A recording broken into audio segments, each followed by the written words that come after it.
Good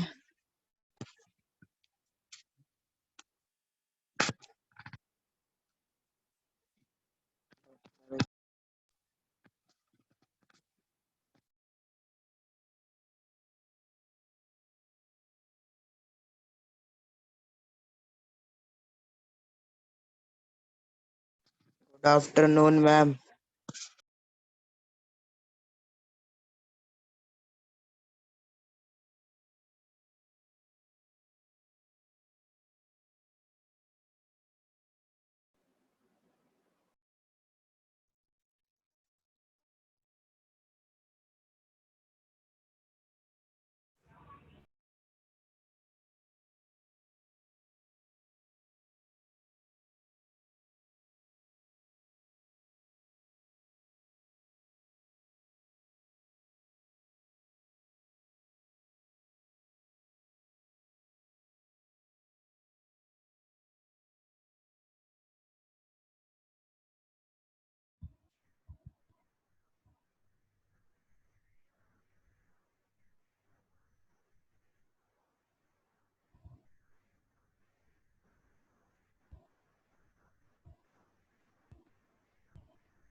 anyone बताओ, पिछले class में थर्ड भी कंप्लीट हो गया था ना?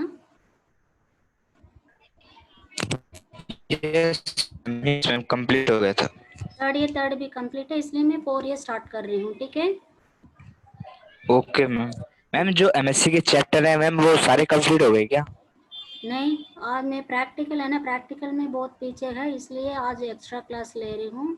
कल है थर्सडे में थ्योरी है, उसमें कंप्लीट करूँगी theory. Okay ma'am, okay. Fourth experiment है, इसका नाम है, फोर्थ एक्सपेरिमेंट का नाम है study of metallurgical microscope. Ganesh screen दिख रहा है? Ganesh screen? Yes ma'am, yes ma'am, दिख रहा है, दिख रहा है। ओके। एक्सपेरिमेंट 4 है, स्टडी ऑफ मेटलर्जिकल माइक्रोस्कोप है। मेटलर्जिकल माइक्रोस्कोप का जो फंक्शन है, to study the internal structure. जो माइक्रोस्कोप का कोई भी काम क्या होती है, कोई माइन्यूट डिटेल है उसको मैग्नीफाई करके देखने के लिए माइक्रोस्कोप होती है। इसमें हम मेटलर्जिकल माइक्रोस्कोप इसलिए कहते हैं, मेटल्स की जो इंटरनल स्ट्रक्चर है देखने के लिए यूज होती है, इसलिए इसका नाम मेटलर्जिकल माइक्रोस्कोप है। मेटल्स का इंटरनल स्ट्रक्चर क्यों देखना है हमें? उसके अंदर कोई क्रैक फॉर्मेशन तो नहीं है, कोई फॉरेन मटेरियल अवेलेबल है, तो अनवांटेड मटेरियल इंक्लूड हो गया उसके अंदर, तो क्रिस्टल्स के बीच में कोई क्रैक तो नहीं है, होल्स, ब्लो होल्स तो है क्या, ये सब उसका इंटरनल स्ट्रक्चर कैसे, यूनिफॉर्म स्ट्रक्चर है, अगर प्योर मेटल है तो यूनिफॉर्म स्ट्रक्चर अवेलेबल और नॉट, हेटेरोजीन अलॉय है तो heterogeneous mixture of structure available और नॉट, उसका अंदर मॉलिक्यूल्स एटम्स कैसे अरेंज्ड है, वो यूनिफॉर्म स्ट्रक्चर है, नॉन यूनिफॉर्म स्ट्रक्चर है, उसके अंदर कोई अनवांटेड दूसरा मटेरियल अवेलेबल है, क्रैक अवेलेबल है, करोसन है क्या, ऐसे जो मेटल्स के अंदर इंटरनल स्ट्रक्चर में कोई फॉल्ट है उसको चेक करने के लिए मेटलर्जिकल माइक्रोस्कोप इज यूज्ड। उस मेटलर्जिकल माइक्रोस्कोप कैसे होती है, how it is working, construction features क्या क्या है, हाउ इट इज वर्किंग, तो वो स्टडी ऑफ मेटलर्जिकल माइक्रोस्कोप है। तो माइक्रोस्कोप का पार्ट्स क्या क्या पार्ट्स होते हैं, हाउ इट इज़ वर्किंग, इसके बारे में हमें देखना है, स्टडी करना है। That is 4th A experiment है। 4th ए में है स्टडी ऑफ मेटलर्जिकल माइक्रोस्कोप है। उसका ऑब्जेक्टिव क्या है, to study the constructional features and working details of metallurgical microscope. तो इसमें मेटलर्जिकल माइक्रोस्कोप है, how it is looking like, ये डायग्राम पे देखो, ये है, यहाँ पर बेस है, it is made up of cast iron है, cast iron base is available. इसके ऊपर एक कॉलम है, सी फ्रेम और कॉलम इज अवेलेबल है। ये सी फ्रेम, तो ये वाला पोर्शन को हम कहते हैं ड्रॉ ट्यूब। ये ड्रॉ ट्यूब है,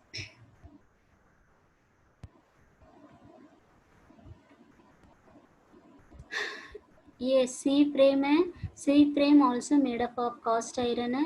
ड्रॉ ट्यूब है, draw tube steel tube available होती है। ये यहाँ से हम उसका इंटरनल स्ट्रक्चर देख सकता है। तो light source also provided, side में से लाइट साइड से हैलोजन लैंप से एक built in light source provide किया जाती है। तो नेक्स्ट ये वर्किंग टेबल है। वर्किंग टेबल में स्पेसिमन, कौन सा स्पेसिमन का हमें इंटरनल स्ट्रक्चर देखना है। It may be A steel specimen, aluminium specimen, copper specimen, कोई भी है, कास्ट आयरन पार्ट है, कोई भी पार्ट है, छोटा सा स्पेसिमन कट करके उसमें वेरियस स्टेजेस में प्रिपेयर करते हैं। प्रिपेयर करने के बाद उसका यहाँ पर वर्किंग टेबल पर रख के माइक्रोस्कोप की लेंस, यहाँ पर ऑब्जेक्टिव लेंसेस, बहुत सारा ऑब्जेक्टिव लेंसेस है। ये टैरेट हेड है, ये टैरेट हेड एक बॉल जैसे होते हैं। इस बॉल में बहुत सारा लेंस फिटिंग कर रखा है। ये हर एक लेंस का उसका मैग्नीफाइंग लेंस है, 10 टाइम्स ये मैग्नीफाई करेगा, 100 टाइम्स मैग्नीफाई करके इमेज दिखाता है, ये 40 टाइम्स है। तो ये ऑब्जेक्टिव लेंस है, हर एक माइक्रोस्कोप में टैरेट हेड में इंस्टॉल्ड है। 4 और 5 ऑब्जेक्टिव लेंस अवेलेबल होते हैं। हर लेंस का मैग्नीफाइंग जो नेचर है, मैग्निफिकेशन है, डिफरेंट होते हैं। कभी कभी क्या है, 10x ऑब्जेक्टिव लेंस होती है, 10 टाइम्स मैग्नीफाई करके दिखाएगा। कुछ होते हैं 25 टाइम्स मैग्नीफाई करके दिखाएगा, कुछ होते हैं 100 टाइम्स मल्टीप्लाई करके उसका इंटरनल स्ट्रक्चर दिखाता है। ये टर्रेट हेड में ऑब्जेक्टिव लेंस बहुत सारे 4 या 5 ऐसे इंस्टॉल्ड होते हैं। ये बिल्ट इन सोर्स इसलिए होते हैं, यहाँ है इसके अंदर हैलोजन लैंप इंस्टॉल्ड है। इस हैलोजन लैंप में जैसे स्विच ऑन करोगे, ये वायर है, इसको हमें लैब में कोई भी स्विच पॉइंट में इसका प्लग पॉइंट इंसर्ट करके तुम स्विच ऑन करोगे, यहाँ से हैलोजन लैंप से को lights with high intensity light is passing here. तो ये यहाँ पर हाई इंटेंसिटी लाइट वेव्स इधर आती है। यहाँ पर 45 डिग्री इंक्लिनेशन में एक लेंस रखा जाता है। तो वो लेंस उस हाई इंटेंसिटी लाइट पे उसको नीचे नीचे ट्रांसमिट करता है। तो ट्रांसमिट करेगा, तो यहाँ पर हम जो स्पेसिमेन प्लेस करके रखा है वो हाईली रिफ्लेक्टिव सरफेस है, बहुत अच्छा सा चमका के रखते हैं, सो दैट जो यहाँ पर जो लाइट रेस आती है उसको रिफ्लेक्ट करेगा। तो रिफ्लेक्ट करेगा तो 90 डिग्री रिफ्लेक्ट होकर ऊपर आएगा। यहाँ पर हमारी इधर भी एक लेंस आई पीस में, इसमें भी 40x 10x ऐसे ये ड्रॉ ट्यूब में इस ट्यूब के अंदर लेंस इंस्टॉल करते हैं, इंसर्ट करते हैं। तो उस लेंस के थ्रू हमारे ह्यूमन आई में हम देख सकता है मेटल का इंटरनल स्ट्रक्चर। ये है सी ऑम है, ये बिल्ट इन लाइट सोर्स है। ड्रॉ ट्यूब है, ड्रॉ ट्यूब के अंदर 45 डिग्री इंक्लिनेशन में मिरर रखा जाता है। तो ये इसको कहते हैं टैरेट हेड। टैरेट हेड में बहुत सारे लेंसेस इंस्टॉल्ड होते हैं। हम रिक्वायरमेंट के हिसाब से इस टैरेट हेड को घुमा सकते हैं, 360 डिग्री तुम घुमा सकते हो। घुमा के जो पार्टिकुलर कितना मैग्निफिकेशन चाहिए वो वाला लेंस को हम फोकस करते हैं स्पेसिमेन के अंदर। अब ये वर्क टेबल है, वर्क टेबल का हम 3 डायरेक्शन में मूव कर सकते हैं, along this X direction, Y direction, ऊपर नीचे भी हम कर सकते हैं। तो ये टेबल का ऊपर नीचे करने के लिए हम ये वाला स्क्रूस यूज करते हैं। तो ये है fine adjustment screw, course adjustment screws है। ये दोनों स्क्रूस किस लिए यूज होती है, जो ये टेबल है, वर्क टेबल है, जिसके ऊपर हम स्पेसिमेन रखा गया, उस टेबल को हमें ऊपर ले जाना या नीचे ले जाना। क्यों ऐसे करना है हमें, जो अगर स्पेसिमेन हम किसको इंस्पेक्ट कर रहे हैं उसका साइज डिफरेंट हो सकता है, छोटा स्पेसिमेन हो सकता है, बड़ा भी हो सकता है। तो उसको अगर ये लेंस एंड टेबल के बीच में जो गैप है हम स्पेसिमेन को इंसर्ट करना है, तो अगर छोटा स्पेसिमेन है तो ऊपर ले जाएंगे, बड़ा स्पेसिमेन है तो हम वर्क टेबल को नीचे लेके आएंगे, तो वो नीचे आएगा। तो ये coarse adjustment screw, fine adjustment screws are used for raising and lowering the work table. And X and Y direction के लिए यहाँ पर 2 स्क्रूज हैं। एक स्क्रू रोटेट करोगे, एक्स डायरेक्शन में पॉजिटिव जाएगा, नेगेटिव जाएगा, तो दूसरा वाला स्क्रूज को रोटेट करेंगे वाई डायरेक्शन पे, उस तरह पे क्रॉस वाइज से आगे जाएगा, पीछे आएगा वर्क टेबल। सो ये 2 screws are used for adjustment of the work table. तो इसके ऊपर हम स्पेसिमेन रख के internal structure of the specimen हम देख सकता है। ये मेटलर्जिकल माइक्रोस्कोप का पार्ट्स है, कंस्ट्रक्शनल फीचर्स है एंड वर्किंग है। तो वर्किंग कैसे हैं, वर्क टेबल पे हम स्पेसिमेन रखेंगे, लेंस जो डिसाइड लेंस है कितना मैग्निफिकेशन चाहिए उतना मैग्निफिकेशन का टैरेट हेड को घुमा के उस स्पेसिमेन को फोकस करेंगे। यहाँ पर बिल्ट इन लाइट सोर्स है, इसको यहाँ से दीवार से हम स्विच ऑन करेंगे तो यहाँ से लाइट चलेगा। लाइट वर्किंग करने से क्या है, तो यहाँ पर हाई इंटेंसिटी लाइट वेव्स आती है। ये हाई इंटेंसिटी लाइट वेव्स नीचे होके हाईली रिफ्लेक्टेड सरफेस से रिफ्लेक्ट होके हमारे ह्यूमन आइज को दिखाता है। मान लो इधर तुम 10 टाइम्स 10x फिक्स कर रखे हो, 40x फिक्स कर रखे हो, तो यहाँ पर भी एक आई पीस में मैग्निफिकेशन होते हैं, दोनों को हम एडिशन करना है। इन केस अगर तुम 40 टाइम्स मैग्नीफाई करने वाला ऑब्जेक्टिव लेंस इधर प्लेस किया है, इधर 40 टाइम्स मैग्नीफाई हो रहा है, इधर 10x लेंस तुमने रखा है, तो 40 + 10 है 50, तो 50 टाइम्स तुम मैग्नीफाई करके मेटल का इंटरनल स्ट्रक्चर देख सकते हो।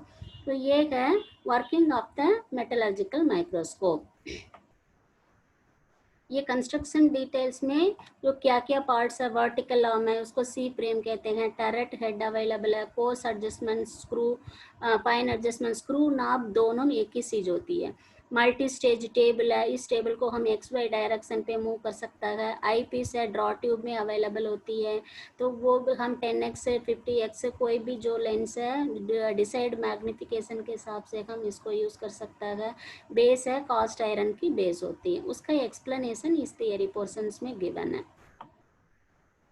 जो मैंने एक्सप्लेन किया है वही इधर लिखा है। तो ये है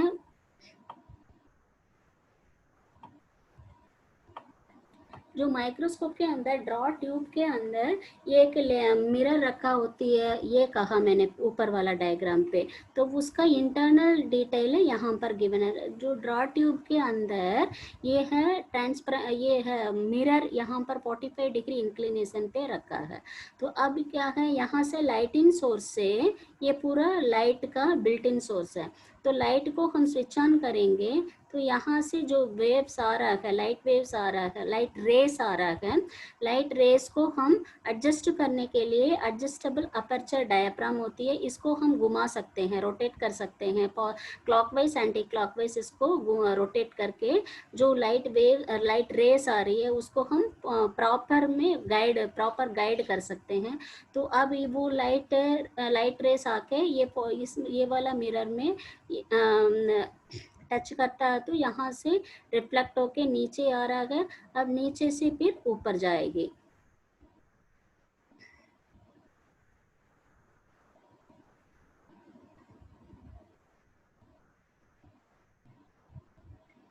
ये ऑप्टिक्स ऑफ मेटलर्जिकल माइक्रोस्कोप है, मतलब ये यहाँ पर ये जो प्लेन मिरर है 45 डिग्री इंक्लिनेशन में है, इसमें से जो लाइट रेस अंदर आके नीचे रिफ्लेक्ट होके स्पेसिमन यहाँ पर रखा है, हाईली रिफ्लेक्टिव सरफेस है, तो इसके वजह से ऊपर रिफ्लेक्ट होके हमारे ह्यूमन आइज में जो व्यू है स्पेसिमन का, जो यहाँ पर कोई स्क्रैच है, क्रैक है, ये इसको हम देख सकता है। ये optics of working of the metallurgical microscope है।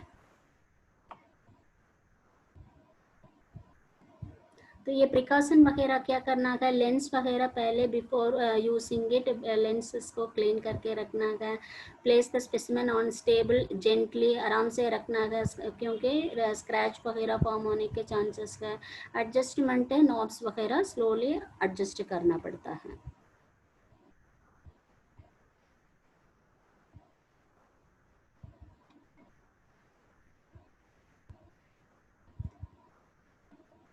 क्या हो गया?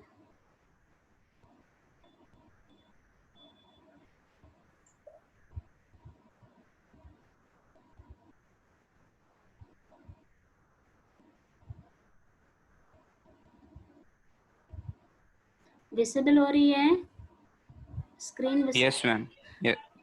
ओके, बीच में कट हो गया था मेरा कनेक्शन। अब इसमें कोई डाउट है तो बता दो। वो किसी को कोई डाउट है इस एक्सपेरिमेंट में? Hello, no ma'am. कोई भी स्टूडेंट्स का इसमें कोई डाउट है? कितना 28 स्टूडेंट्स है, 28 में से किसी को डाउट है तो पूछ लो, अदरवाइज मैं आगे जा रही हूँ। मैम इसमें लेंस कौन सा टाइप के यूज होते हैं एक बार बताना। कौन, क्या है डाउट, क्या है? लेंसेज कौन से टाइप के यूज होते हैं? मतलब क्या यूज होती है? नहीं मैम, लेंसेज कौन से टाइप के लेंस यूज होते हैं मैम देखने लेंस के पूछ रहे हैं, लिए? कन्वेक्स लेंस या कनकेव लेंस? कौन कन्वेक्स लेंस ही वही होगा, मैं पूछ रहा हूँ। मैग्नीफाई करता है ना कन्वेक्स लेंस। मैं कॉन्वेक्स लेंसेज यूज होती है 10x से 5x से 100x से 1000x से, ऐसे रिक्वायरमेंट के हिसाब से कॉन्वेक्स लेंसेज लगाई जाती है। डायग्राम में तो कॉन्वेक्स देखा तुमने, देखा नहीं इधर? एक मिनट, अच्छा वो एक मिनट, ऊपर वाला डायग्राम में हाँ, इसमें लेंस का डायग्राम नॉट गिवन है बट कॉन्वेक्स लेंसेज यूज होती है। यहाँ पर है आई पीस में, इसमें लगा होती है, ये ऑब्जेक्टिव लेंस में लगा होती है। जब भी तुम कॉलेज आओगे तो वर्कशॉप को, सॉरी मटेरियल साइंस लैब आओगे तो मैं इसको पूरा लेंस वगैरह शो करूँगी, एक्सप्लेन करूँगी दिखा के एक बार। Okay ma'am. Okay ma'am ma'am जो सेकंड एक्सपेरिमेंट था उसमें एक भी डायग्राम नहीं है। हाँ तो ठीक है ना, उसमें क्या है, प्रॉब्लम क्या है उसमें? ठीक मैम, यही कंफर्म कर रहा था मैम। ओके ओके, ऐसे उसमें डायग्राम नहीं है, उसमें ना आइडेंटिफाई करना है, उसका प्रॉपर्टीज बताना है, इसलिए उसमें कोई डायग्राम नहीं है। ओके, मैं नेक्स्ट में जा रही हूँ। हाँ, नेक्स्ट 4B है। तो ये 4B में study of double disc polishing machine है। तो study of double disc polishing machine किस लिए यूज़ होती है? तो मैंने पिछले उसमें देखा है, माइक्रोस्कोप में अगर कोई भी मेटल का इंटरनल स्ट्रक्चर देखना है, उस पार्ट को हमें पॉलिश करके हाईली रिफ्लेक्टिव सरफेस क्रिएट करना है, वो पॉलिशिंग से होती है। तो वो पॉलिशिंग मशीन में उसको कैसे पॉलिश किया जाता है उसके बारे में स्टडी करना है, ये इस एक्सपेरिमेंट का ऑब्जेक्टिव है। Study of double disc polishing, इसमें 2 डिस्क होती है इसलिए इसका नाम है डबल डिस्क पॉलिशिंग अपैरेटस। तो ऑब्जेक्ट है to study the constructional feature, इसमें क्या क्या फीचर्स अवेलेबल होती है, वर्किंग कैसे करता है पॉलिशिंग अपैरेटस, इसमें स्पेसिमेन को कैसे पकड़ते हैं, क्या पाउडर यूज़ करते हैं, इसके बारे में ये study of double disc polishing machines में यूज़ होती है, पढ़ते हैं। तो इसमें क्या क्या होती है, बेस प्लेट होती है, पॉलिशिंग डिस्क होती है, क्लैंपिंग रिंग होती है, polishing cloth of high quality abrasives होते हैं। अब ये है डबल डिस्क पॉलिशिंग मशीन है, इसमें इधर देखो, इसमें 2 डिस्क अवेलेबल है इसलिए इसका नाम है डबल डिस्क पॉलिशिंग मशीन। इसमें भी पॉलिश करते हैं, इसमें भी पॉलिश करते हैं। ये है जो वाटर को हमें स्प्रे करने के लिए यहाँ इस ट्यूब के थ्रू वाटर जो वाटर कनेक्शन से देना पड़ता है, तो वाटर इधर स्प्रे होते जाती है। ये डिस्क है, अब्रेसिव डिस्क है, कास्ट आयरन से बनाई होती है। इस डिस्क के ऊपर हम क्या करना पड़ता है, अब्रेसिव क्लॉथ, अब्रेसिव क्लॉथ को स्प्रेड करते हैं। उस क्लॉथ इधर उधर हिलना नहीं चाहिए, मूव नहीं होना चाहिए, उसके लिए हम एक रिंग, स्टील रिंग यूज करके उस कपड़ा को हम टाइटली बांध लेते हैं। तो उस कपड़ा के ऊपर हम अब्रेसिव पार्टिकल से एल्युमिनियम ऑक्साइड, एग्जाम्पल के लिए एल्युमिनियम ऑक्साइड वो अब्रेसिव पाउडर है, उस पाउडर को हम इस डिस्क के ऊपर जो क्लॉथ है, अब्रेसिव क्लॉथ है, उसमें पाउडर को डालते मैम हैं। हाँ बोलो। मैम स्क्रीन शायद पिछली वाली शीट की दिख रही है, फोर्थ एक ही शीट दिख रही है। अच्छा 4, ओके ओके, थैंक यू, मैं कर रही हूँ, 1 मिनट। Okay ma'am. 4B,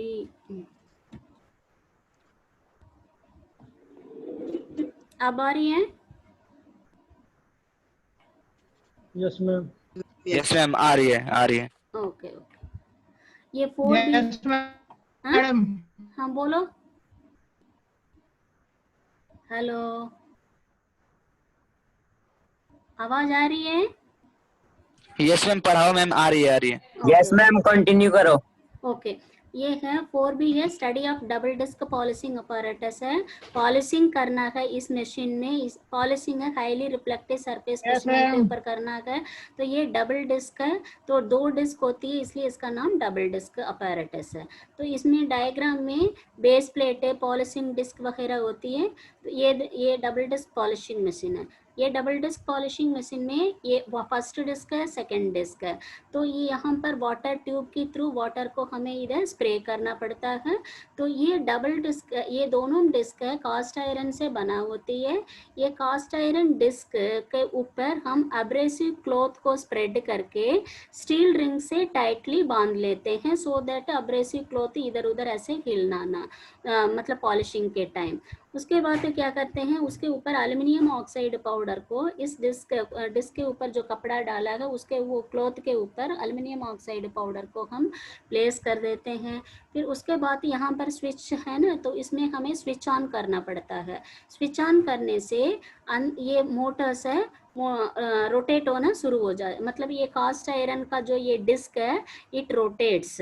तो इसमें हम स्पीड भी चेंज कर सकता है, से 1000 RPM पे इस डिस्क को रोटेट कर सकता है, 1200 RPM, 1500 RPM, 2000 RPM। इस मशीन में जो मैक्सिमम कितना स्पीड है, 4 और 5 स्पीड्स अवेलेबल है। हर एक स्पीड में हम इस डिस्क को रोटेट कर सकता है। ये दोनों डिस्क है एक साथ कनेक्टेड है, इसलिए ये अगर ये रोटेट होगा ये भी रोटेट होगा, बट पॉलिशिंग हम पहले इस पे करेंगे फिर इस पे करेंगे। तो ये जब भी दोनों में इंटर कनेक्टेड है, ये रोटेट हो रहा तो साथ साथ में ये डिस्क भी रोटेट होगा, बट इसमें काम कुछ नहीं होगा।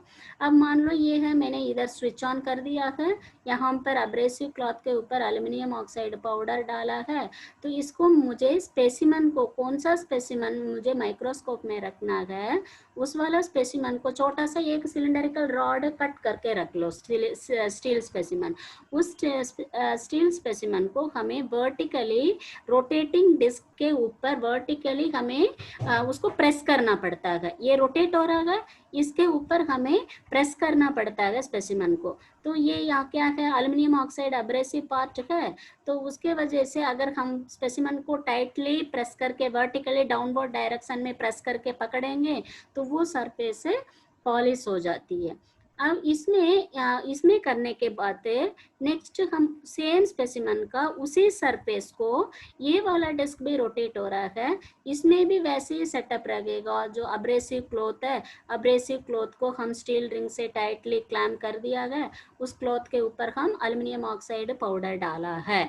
बट जो एल्युमिनियम ऑक्साइड में डिफरेंट ग्रेड्स अवेलेबल होती है, course groin size, fine groin size, मतलब 5 माइक्रोन साइज है, 10 माइक्रोन साइज है, 15 माइक्रोन साइज है, ऐसे नंबर्स अवेलेबल होती है। Different grades of aluminium oxide markets में अवेलेबल होती है। उसमें से कोर्स ग्राइन मतलब बहुत मॉलिक्यूल साइज बड़ा है, एल्युमिनियम ऑक्साइड ग्राइन साइज बड़ा है, उस पाउडर को इधर डालते हैं, यहाँ पर फाइन पाउडर डालते हैं, बहुत जैसे पेस्ट पाउडर पेस्ट में डालते हैं उतना फाइन पाउडर होते हैं। इसमें थोड़ा सा सैंड जैसे होती है एल्युमिनियम ऑक्साइड, वो वाला पाउडर डालते हैं। तो इसमें कोर्स रफ वर्क के लिए है या फिनिशिंग वर्क के लिए? पहले रफ वर्क के लिए coarse grain aluminium oxide powder इस पे डाल के डिस्क रोटेट करने के वक्त स्पेसिमन को वर्टिकली डाउनवर्ड डायरेक्शन में प्रेस करो, वो पॉलिश हो जाएगा। उसी स्पेसिमन को उठा के तुम यहाँ पर रखो, ये भी रोटेट हो रहा है। इसमें फाइन पेस्ट तुमने डाला, फाइन पेस्ट भी अवेलेबल होती है। एल्युमिनियम ऑक्साइड डिफरेंट ग्रेड में पाउडर फॉर्म में भी अवेलेबल होती है, पेस्ट फॉर्म में भी अवेलेबल होती है। तो हम एनी वन को, ये इधर पाउडर को या फाइन पेस्ट फॉर्म को इसमें अप्लाई करते हैं। फिर स्पेसिमन को प्रेस डाउनवर्ड डायरेक्शन में प्रेशर डाल के टाइटली पकड़ेंगे तो वो very high finished polished surface, reflective light reflective surface मिलती है। तो ये है double disc polishing machine. 2 disc में different grades of aluminium oxide abrasive particle use करके हम स्पेसिमन को पॉलिश करते हैं। ये इस पॉलिशिंग मशीन का पर्पस है। अब यहाँ पर वाटर पाइप इसलिए प्रोवाइडेड होती है, जैसे ये रोटेट हो रहा है, मैं स्पेसिमन को पकड़ रही हूँ, टाइटली पकड़ा गया तो स्पेसिमन से मेटल रिमूवल, चिप रिमूव होती है। वो चिप को हम ये जो वाटर इधर स्प्लैश हो रहा है ना, वो वाटर क्या करता है, उस चिप्स को रिमूव करके यहाँ पर इसमें नीचे वाला एरिया में डाल दे, मतलब तो वो वाटर अपने आप फ्लो हो जाती है। तो अदरवाइज अगर वाटर नहीं करते हैं, जैसे जो चिप रिमूव होगा वो चिप इधर ही लगा रहेगा, तो वो इधर लगा रहेगा तो फिर जो दोबारा मतलब वो चिप भी उधर ही है, मेटल को भी हम रोटेट कर रहे हैं, पॉलिशिंग कर रहे हैं, तो जो फिनिशिंग है वो रिक्वायर्ड हम क्या चाहते हैं वो नहीं हो पाएगा, ओनली स्क्रैचेस लगेगा। तो इसलिए जैसे जैसे वो चिप से रिमूव हो रहा है वो नीचे हम फेंकते रहते हैं, तो वो उसके साथ पानी के साथ वो भी निकल जाता है। जो एल्युमिनियम ऑक्साइड पाउडर है, जो भी पेस्ट अप्लाई किया, वो भी पानी के साथ नीचे चला जाता है। बट हमें कंटिन्यूअसली पाउडर को डालते रहना है, जैसे वाटर आ रहा है हम पाउडर भी डाल के रोटेट करते प्रेस करते रहना है पॉलिशिंग करने के लिए। ये है डबल डिस्क पॉलिशिंग मशीन में। इसमें है स्विच ऑन ऑफ करने के लिए स्विचेस होते हैं, स्पीड चेंज करने के लिए प्रोविजंस दिया होती है। डबल डिस्क पॉलिशिंग मशीन है जो अब मैंने बोला वो इस थियरी पोर्शन में लिखा है। तो यही है वर्किंग वगैरह इसमें गिवन है। तो ये प्रिकॉशन वगैरह क्या दे रखा है, हम हर एक्सपेरिमेंट में कुछ ना कुछ प्रिकॉशंस होते हैं। During tightening of the polishing cloth, जो क्लॉथ को स्टील वायर से क्लैम्प करना पड़ती है, उस समय थोड़ा ध्यान रखो, ध्यान रखना है क्लॉथ में कोई रिंकल्स ना हो, मतलब वेरी अच्छा सा क्लॉथ टाइटली क्लैम्प करोगे तो रिंकल्स नहीं आएगा क्लॉथ में। तो ये कह रहे हैं नेवर रब the specimen on dry polishing cloth. Dry मतलब एल्युमिनियम ऑक्साइड पाउडर है या पेस्ट है, उसके बिना तुम रबिंग नहीं करोगे स्पेसिमेन को, मतलब किसका हमें रिफ्लेक्टिव सरफेस प्रोड्यूस करना है, उसको रब नहीं करना है ड्राई पॉलिशिंग क्लॉथ में। During rubbing operation no under pressure undue pressure is exerted on the specimen. बहुत ज़्यादा ज़रूरत से ज़्यादा प्रेशर भी स्पेसिमेन के ऊपर हमें नहीं डालना चाहिए। While assembling the polishing disc and base plate, care should be taken at the pegs of the base plate, holes in the, वो मशीन में अवेलेबल पहले से इंस्टॉल्ड होती है, हमें कुछ करना नहीं है। थोड़ा सा ध्यान रखना, हर एक्सपेरिमेंट में कुछ ना कुछ हमें प्रिकॉशंस मेंटेन करना पड़ती है, वो इसमें दे रखा है। ये है 4B है, स्टडी ऑफ मेटलर्जिकल माइक्रोस्कोप है। इसमें कोई डाउट है तो पूछ लो।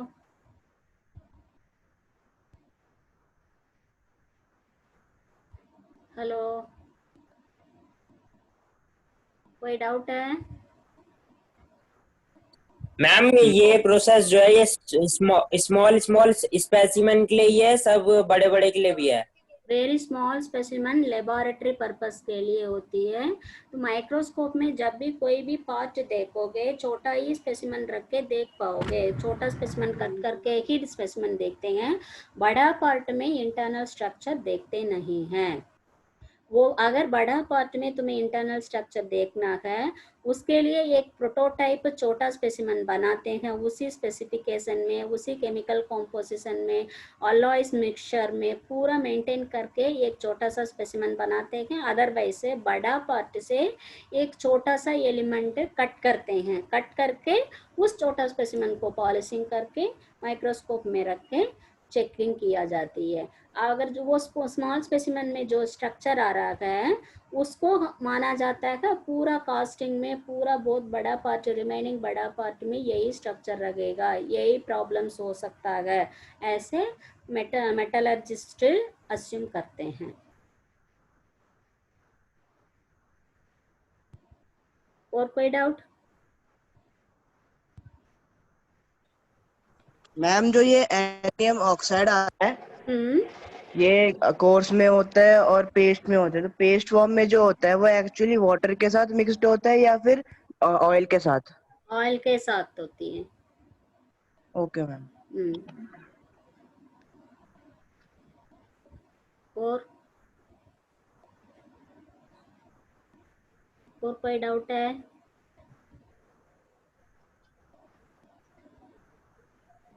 ठीक है, अब इसके साथ फोर्थ एक्सपेरिमेंट कंप्लीट हो गया है।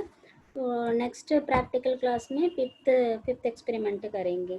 मैं वो अटेंडेंस शेयर कर रही हूँ, अटेंडेंस भेज देना आज के लिए। Okay hello ma'am. मैम। हाँ बोलो, कुछ डाउट है तो बोल।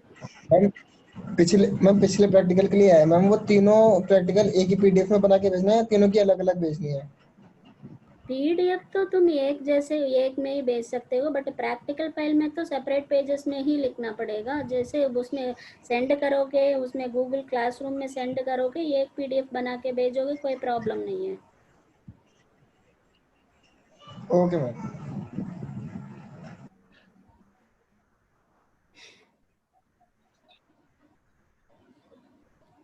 ठीक है, अटेंडेंस शेयर कर रही हूँ, कर देना।